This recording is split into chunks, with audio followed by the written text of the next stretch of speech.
Los venezolanos están reportando que colectivos motorizados han estado amenazando a los docentes que han salido a marchar por las calles de Venezuela desde la semana pasada de forma pacífica para reclamar mejoras salariales. Y en medio de esta nueva oleada de protestas, la Guardia Nacional Bolivariana justamente está entrenando a colectivos chavistas para, según reportes, arremeter contra los manifestantes. Se trata de soldados del régimen que ofrecen entrenamientos antidisturbios a seguidores del madurismo, a los denominados cuadrantes de paz, para imponer orden en las calles de Venezuela. Dirigentes sindicales motorizados también estarían recibiendo entrenamiento para arremeter contra los manifestantes. A la hora de salir no queremos chilladera, porque la calle es del pueblo. No queremos que nuestros hijos tengan su liceo, en su escuela. Reclamen lo que haya a reclamar por escrito. No se debe manipular con estas personas porque le puede ir mal. Aquí está un pueblo organizado en dos ruedas monitoreando esas tomas y esas calles que están haciendo en Maracay y en diferentes municipios. Estamos atentos y estamos alerta, dispuestos a salir a la calle y a defender la paz de nuestro país. Hacemos contacto en Venezuela con Luis Isquiel, abogado penalista, profesor de criminología de la Universidad Central de Venezuela, coautor del libro Revolución de la Muerte. Luis, bienvenido. Muchas gracias. Luis, no queremos chilladeras, se le escuchaba decir a uno de los miembros de estos colectivos. Es decir, en Venezuela todavía la gente sigue sin poder manifestarse en las calles, sin enfrentar el puño de hierro opresor del régimen madurista. Sí, en Venezuela el derecho a la protesta está establecido en la Constitución, sin embargo, en la práctica es un derecho constantemente violado en el país. El contexto de estas amenazas, de estos colectivos armados, es un país que está en protesta, principalmente el gremio de maestros en las calles, exigiendo mejores salarios, ganan salarios de hambre que ni siquiera les permiten alimentarse ellos, ni mucho menos su familia. También hay protestas sindicales, sobre todo en el estado Bolívar, un grupo de trabajadores también está exigiendo mejoras salariales. Así que así comienza el año 2023 en el país. Y como respuesta, no hay ofrecimiento de mejores salarios, no hay esperanza de mejorar las condiciones de los trabajadores en el país, sino que la respuesta es eso que acabamos de ver, un grupo de denominados colectivos motorizados amenazando a unos maestros que ganan, qué sé yo, alrededor de 5 o 10 dólares por mes en uno de los países más caros de Latinoamérica, después de una dolarización de facto que se ha implementado en el país en los últimos tiempos. En estos procedimientos se está violando la Constitución, estamos hablando de procedimientos irregulares. Sí, claramente, cuando unos colectivos, que son en realidad grupos paramilitares, amenazan a un grupo de maestros, se está cometiendo allí un delito. Pero además esto tiene unos precedentes importantes en el país. Esto no es la primera vez que ocurre.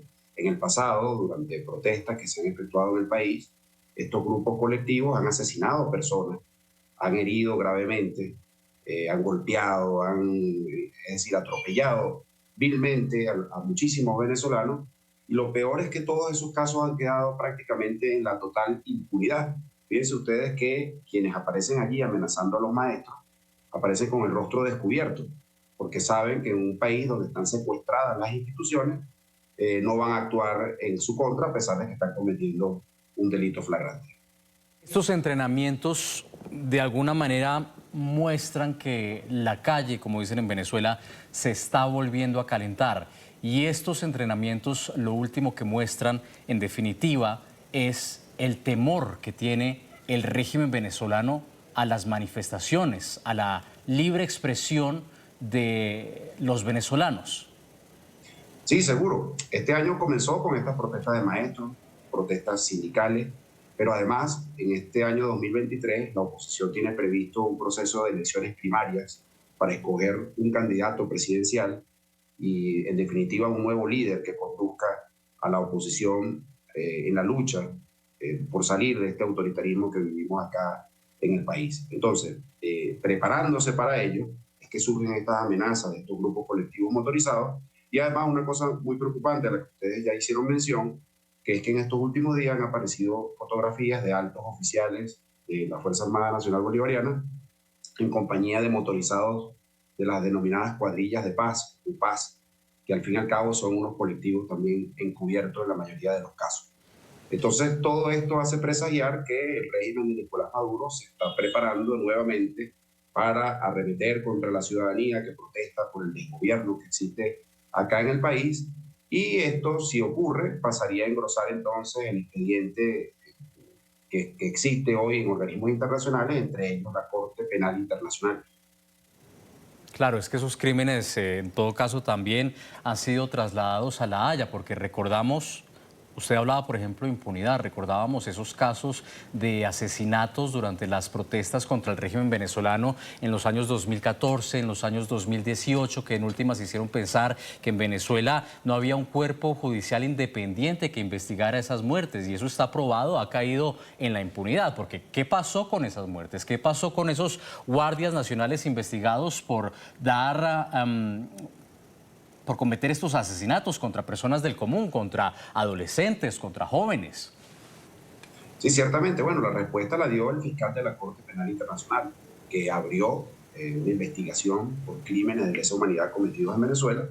Y una de las razones para ello fue que aquí no había una justicia independiente que investigara y sancionara a los culpables. Entonces, en ese sentido, ya está en proceso una investigación. El fiscal de la Corte Penal Internacional inclusive visitó Venezuela, se reunió con Nicolás Maduro, con el fiscal que él puso allí en el Ministerio Público, y les anunció que ese proceso continúa. Así que en caso de que estas amenazas de los colectivos se concreten y que Nicolás Maduro decida, en vez de reivindicar los derechos de los trabajadores y los derechos de la ciudadanía, que le exige una cantidad de cosas acá en el país, en vez de cumplir con eso, decida lanzar colectivos y lanzar nuevamente policías y militares para arremeter contra el pueblo, entonces seguramente esos expedientes en la Corte Penal Internacional y en otros espacios de organismos de derechos humanos seguirán creciendo y seguramente se seguirán tomando acciones desde allá. ¿Qué tipo de acciones podríamos ver este año si no se le presta atención a este entrenamiento que le está dando la Guardia Nacional Bolivariana a los colectivos? Yo recuerdo imágenes desastrosas del 2014, del 2018, jóvenes con heridas de perdigones, desfiguraciones, incluso historias de abusos, de violaciones, y es una historia que francamente como periodistas tampoco quisiéramos tener que volver a reportar. Sí, bueno, lamentablemente los organismos internacionales son muy lentos, ¿no? No van a la velocidad que exigen las víctimas.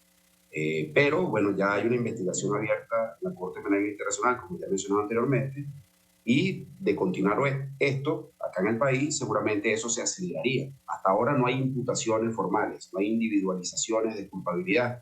Probablemente eso es algo que pueda ocurrir, y la presentación de un escrito formal de acusación ya contra personas determinadas que violen acá los derechos humanos en el país. Pero además, en los últimos tiempos ha habido gobiernos de Latinoamérica que se han ido acercando a Nicolás Maduro, han estado restableciendo relaciones, como que si acá se hubiera solucionado el problema de la crisis institucional, de la crisis democrática, de la crisis de violación de los derechos humanos. Entonces, muy probablemente, si la respuesta de Nicolás Maduro es una arremetida en el año 2023 contra los derechos humanos de los venezolanos, muchos gobiernos latinoamericanos también probablemente respondan ante esta situación y revisen todo ese restablecimiento de relaciones que ha venido adelantándose en los últimos tiempos. Es en últimas una política de opresión, de represión, una política incluso de muerte, como el libro del que eres coautor, que se titula Revolución de la Muerte, y esto nuevamente nos lo prueba. Sí, seguramente, claro. Aquí en ese libro se habla básicamente del tema de la inseguridad ciudadana, que creció exponencialmente desde que el chavismo llegó en el poder, pero también la muerte se ha producido por violaciones de los derechos humanos de policías, militares y de grupos paramilitares como esos que acabamos de ver amenazando a los maestros en el último video.